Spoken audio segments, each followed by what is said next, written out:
The Prince's Secret by InMyArmsAgain, which can be found for you on fanfiction.net. Chapter 9. What Was Missing? So he took me out to the gardens and sat me down by the bushes of pink roses. You know, the ones I've always liked. Lavender was quite close to floating off the ground as she made her way through the castle's sunlit halls. She was hell-bent on enjoying the glorious weather for a little while before they had to return to class. Behind her, Parvati was riding her rope hem and listening to every excited word. Next to her walked Rose, who was balancing a small stack of books in one hand and a half-eaten apple in the other. Lavender's stunningly white smile threatened to blind unsuspecting children as they passed by. The blonde Gryffindor barely stopped her breath, as she spoke more to thin air than to her two following friends. You should have heard him. Justin sounded so nervous, but still so sweet when he said that there was a reason he wanted us to be alone. He told me that he had never had so much in common with a girl before, and it didn't hurt that I wasn't bad looking. Then he said that he had never been happier than before we were hanging out, and he wants me to be a bigger part of his life. And then he kissed me. Lavender let out a high squeal in spite of herself, prompting giggles from both Rose and Parvati. This was the first time Parvati had heard the full story behind her best friend's newfound romantic status with Justin Finch Fletchley, and was more than a little eager to hear the details. Rose, however, had managed to overhear Hannah Abbott and Ernie Macmillan gossiping in the corridors on their way to Transfiguration. She had also seized the opportunity to gloat to her housemates when the news spread to them. After all, she told them that this would happen eventually. She fondly remembered the looks of utter relief in the faces of both Ron and Hermione. It was too good to be true, Lavender continued. I know I said that about Ron, but this was different. The feeling I had was just indescribable. "Oh, Lav, I'm so happy for you," said Parvati as the three girls were immersing in warm sunlight. They walked across the courtyard with no real destination. Rose crunched down on her apple, using her cuff to wipe away the juices running down her chin. Indescribable? Not bad for someone you've only been seriously pursuing for 2 months. Don't you talk like that, Rose, said Lavender, playfully swatting at her. I really can't describe it. It was so perfect. Rose shook her head, though not without a smile. I believe you, but I'm also sorry if I have my doubts. You're only saying that because you've never felt that for yourself, said Parvati. What are you saying? Asked Rose with a flaxen arch in her brow. She's saying that it's because you've never had a boyfriend. Rose gasped at Lavender's comment, but what that did was make her catch a piece of apple in her throat. She coughed hard against it, struggling to catch her breath. Only when she dropped her books to grasp her neck did Parvati swiftly reach for her wand. And a penno!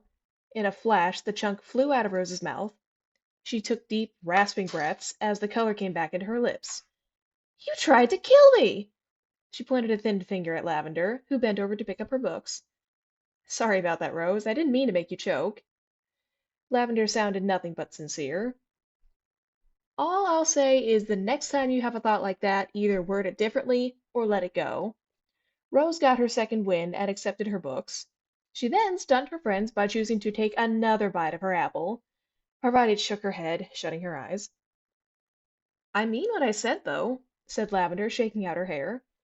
Those doubts are probably because you've never been in a serious relationship. Oi! How low of you, Lav!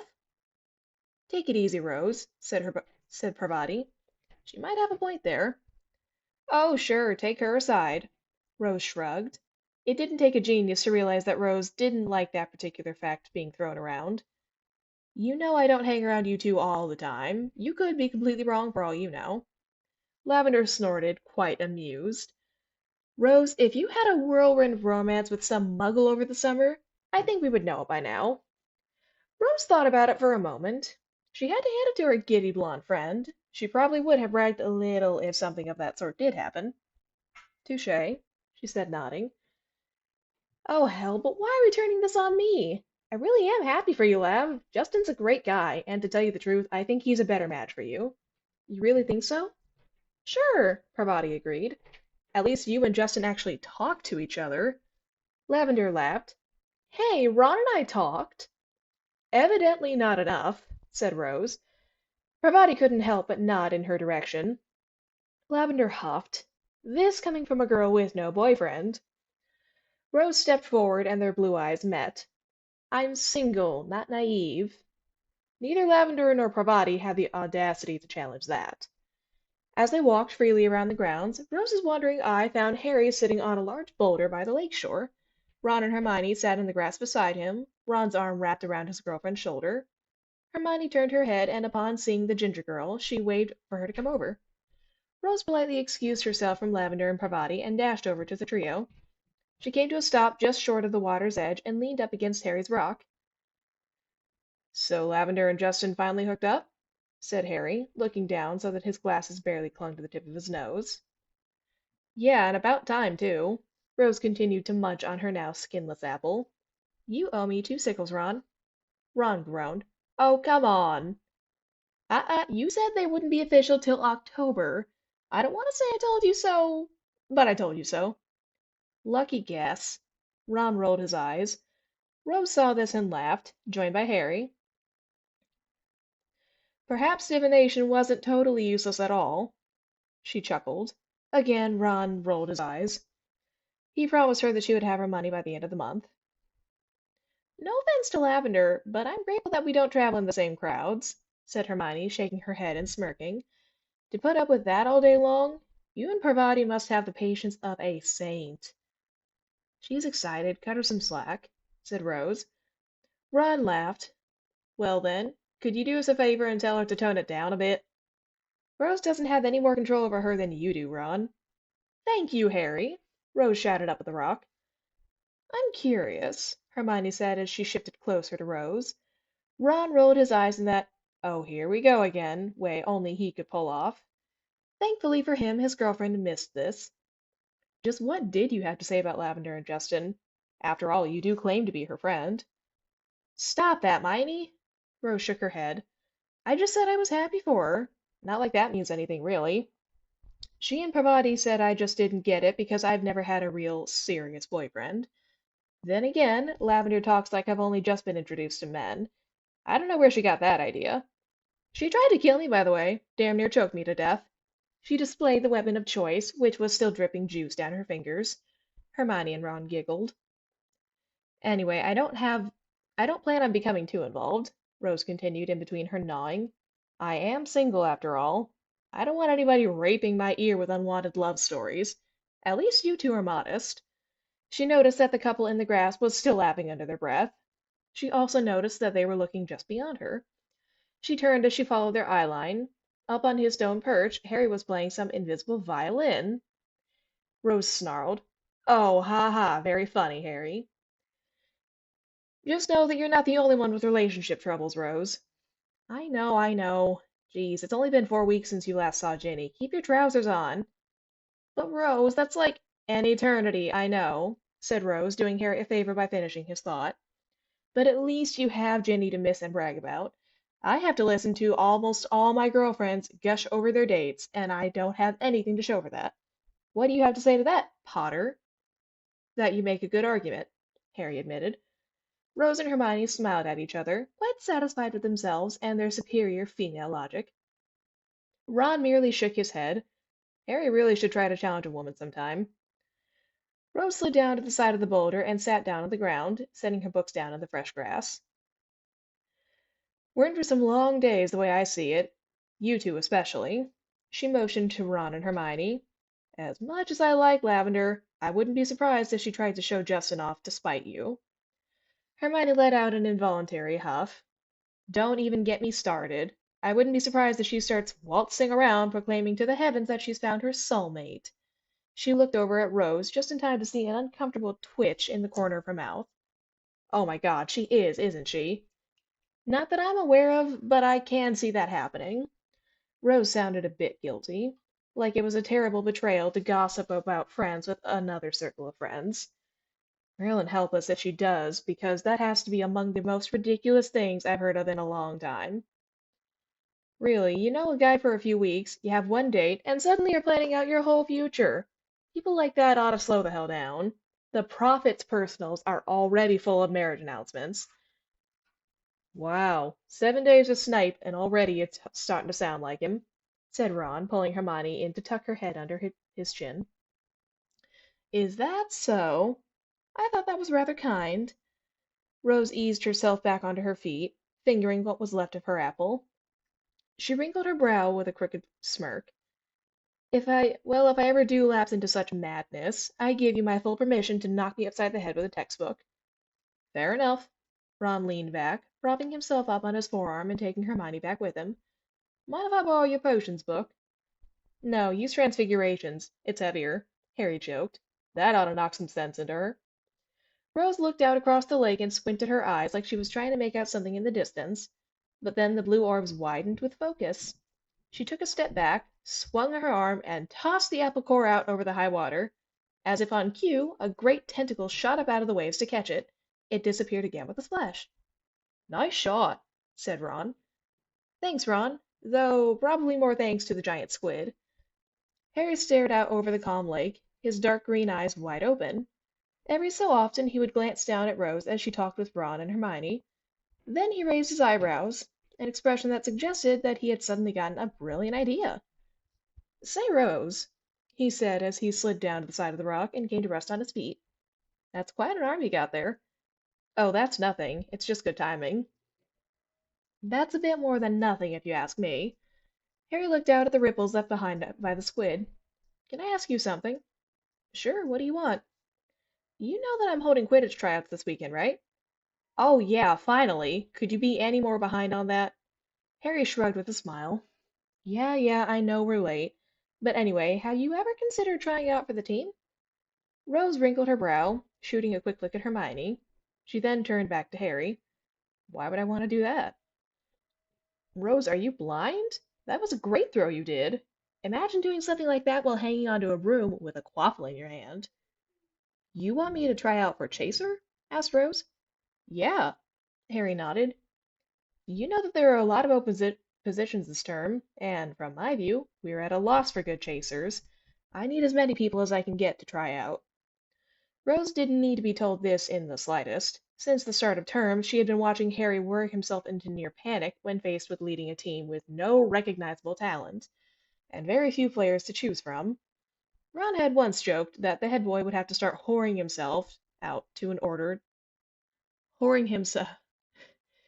whoring himself in order to get new people to try out. I don't know. Rose shook her head.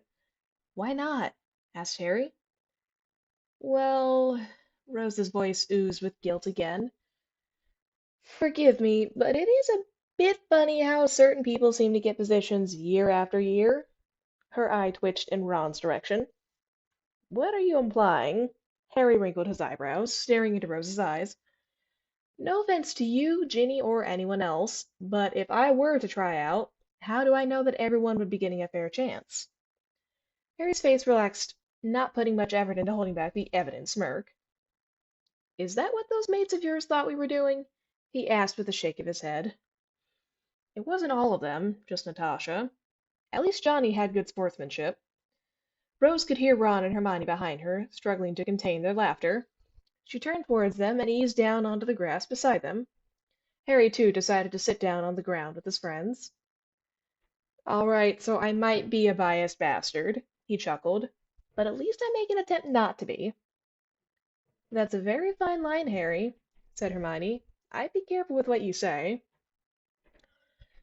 Ah, Hermione, so now you're on Rose's side now, Ron playfully taunted, letting his hand slip off her shoulder. The girls eyed the red-haired wizard in a way that only women could. Confident that you'll be keeper again, Ron? Asked Rose in a teasing mock. Ron growled under his breath, but his face melted back into mush as Hermione stroked his leg. She planted a generous peck on his lips, which Ron happily accepted. Harry rolled his eyes. I assure you, Rose, I'm not as biased as I seem. If I'm partial to anything, it's skill on the pitch.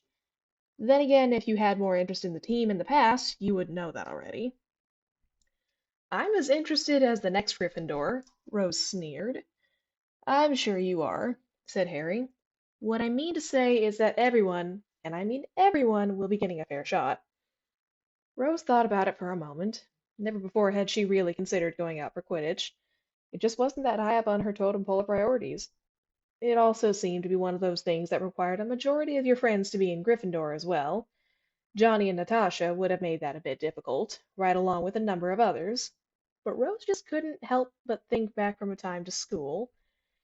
She often wondered what it felt like to be looked up to like that, to be the heroes of the house. What did it feel like to be the center of the school's most vivacious attention? As mild-mannered as Rose was in comparison, these thoughts were quite tempting, to say the least. I suppose I could if you're that desperate. She smiled at Harry. It couldn't hurt. Besides, it's not like I have much else to do with my other friends halfway across the globe. It would certainly be more fun than being stuck in the dungeons for hours on end, said Ron. Hermione nodded her agreement. Rose turned to them with bright eyes and a big smile. 11 days! I'm counting them down. 11 days, and I'm free. Harry commented on how Snape couldn't be so hard on Rose every night, but Rose was quick to remind him that given his past history with the potions master, that particular comment was pretty empty. Ron sat forward and asked if anyone had any leftover snacks. Rose reached into her bag and produced a wrapped chocolate frog. She tossed it over to him. Hermione asked why Rose still carried those things around. She couldn't possibly care for wizard's card at their age. Rose was all too kind to explain. She took advantage of her love of chocolate to make a profit, selling the cards to first years for a small price. The look on Harry's face suggested that he was considering getting in on that clever idea. From behind, they could all hear loud, elated voices. The four of them looked over their shoulders and up the hill. Lavender and Justin were walking along the path back to the castle, hand in hand. Their joined arms swung in perfect sync with their steps. Neither did a thing to hide their proud smiles. They were happy to be together, and they wanted every living soul at Hogwarts to know about it. So, said Harry as he turned his attention back to his companions, who wants to bet they'll be married by this time next year? Alone in her dormitory next to an open window, Rose sat cross-legged on her bed, surrounded by books and parchment. At the moment, she was the epitome of multitasking. Her hands moved with remarkable speed as she wrote out a short essay on how one could predict her entire future using nothing more than a handful of dirt. At the same time, she was straining her neck to the side as she pored over a chapter on protective spells against curse tablets. Her potions book rested near the edge of the bed. Rose wanted to reread the chapter on medical brews, just in case Snape decided to use her again to satisfy his habit of verbal target practice. The gentle chorus of crickets was the only thing keeping her head on straight. Oddly, Snape was the reason she was up in her quiet room. She had gone down to detention at 7:30 like she was supposed to, just as she had for the last 7 nights. But barely an hour and a half of squeezing the mucus from long-dead flobberworms, she was told to wash up and get out. Though Rose was more than a little thankful for this slight reprieve, it was truly puzzling to her. She didn't even see as much of Snape. He was kept up in his office most of the time, and every time he did grace her with his presence, Rose got nothing but vicious, yet aimless insults. She was left to figure out how a second year's repeated trouble with the hair-raising potion was her fault, and how did associating with Harry Potter factor into that? But all in all, it was a good thing that Rose had the chance to retire early that night. Her mind wasn't really there. It hadn't been for most of the day. She had done an excellent job of keeping this to herself, as not one person thought anything was amiss. It had also been quite a task to keep it up for lack of opportunities to be by herself. Now that Hermione was off roaming the halls with Ron, ironically to get their own alone time, ro- this modest Rose was allowed to wilt into musing. Her thoughts kept wandering back to her conversation with Lavender and Parvati, or perhaps just Lavender's light claim. Rose really did consider her former roommates to be her friends. They were among the first girls she did call friends at Hogwarts. They were all there for the endless spew of ranting and gossip that would happen over the course of 7 long years, and Rose was genuinely happy for them when good things did happen, Justin being one. But as everyone knew, those two were not her first choices for Friend of the Year. They didn't know her as well as others did, Natasha and Johnny aside. However, that reality didn't really hit Rose herself until that afternoon, and all it took was the mention of how she had no boyfriend to brag about. She suddenly found herself feeling like a muggle woman she had heard her mother's friend gossiping about. What did that fat broad call her? The designated third wheel? But it wasn't her single status that had Rose feeling lousy.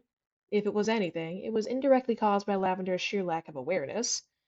The ditzy dimbo had not only practically accused Rose of some teenage sin, but she really did seem to be under the impression that Rose had not had much experience with men altogether. If she was half the friend she thought she was, she would have known that this was not true. Rose had been on her fair share of dates since she was younger, her first being with a muggle boy from her village when she was 14.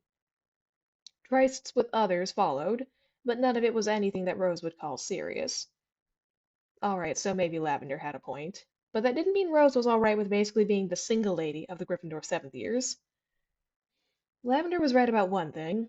There is no way to describe love until you feel it for yourself.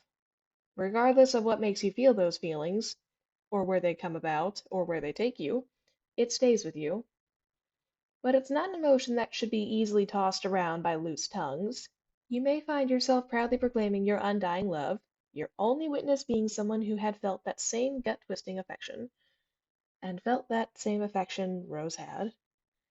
She couldn't blame the other girls for not knowing. It was something that Rose never spoke about in company. More people knew that her father being in prison than about this. Yet for her, it took a person of incredible understanding to be worthy of knowing the depth of this secret. The trouble was that there weren't many to choose from, and even if there were, they had to be really good at keeping a secret under pain of death for Rose to trust them. Not even Johnny or Natasha knew, and both had once claimed that it was safe for her to tell them anything.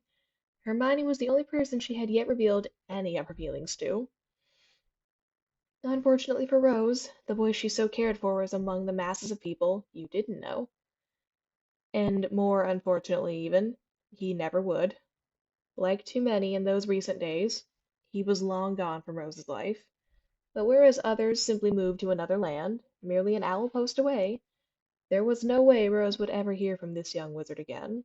The only thing that would make it possible would be if Rose surpassed all wizards before her and undid the foundations of life. She would have to reverse death itself to get him back. Many things had caused Rose to return to Hogwarts with a heavy heart, and this was the worst for the young witch.